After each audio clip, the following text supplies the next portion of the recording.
Isang mapagpalang gabi sa lahat mga idol, ang daming gold oh. Dami. Nakuha nila dito sa ilog. So nandito kami sa ibang lugar, ibang dimension.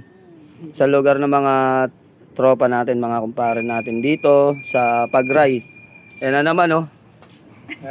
Alan Waray na naman oh. On the house. So ayun mga idol. Sila yung mga nangunguha nito dun sa ilog.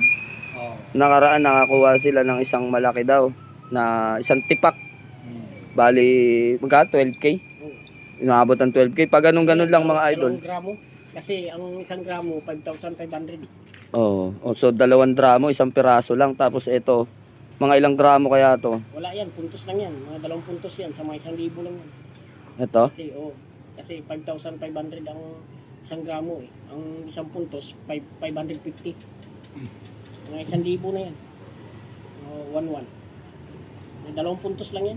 Yun, bayaran ko na kay pare mamaya to. Pan-display sa bahay. Hindi, pampaswerte to.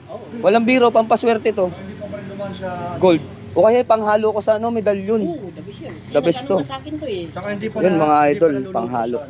Alam nyo ba na nag kami na ito sa ilog, nanguwaring kami? May 2 puntos yan. Alam nyo, maghapon kami dun sa ilog, ni isang kulangot ng inchik, wala kami nakuha na ganong kalaki. Grabe, iba talaga mga idol, may kailangan may experience ka sa paghahanap. Nung nakaraan, nabinta ko, 8 puntos, 4,480 bayad na. 8 puntos. Dalawang puntos na lang, may 1 gramo sana. Oo. So yan mga idol oh. Ayun, pinakita ko lang sa inyo. Tunay na gold to mga idol. Kaya lang 18k yan. dash gold ang tawag dito, di ba? Pre-gold. Ah, pre-gold. Yan ang pre-gold. Grabe mga idol oh. Ang dash naman, pinong-pino yun, parang pulbo talaga. Ayan, malaki na yan. Pre-gold yan.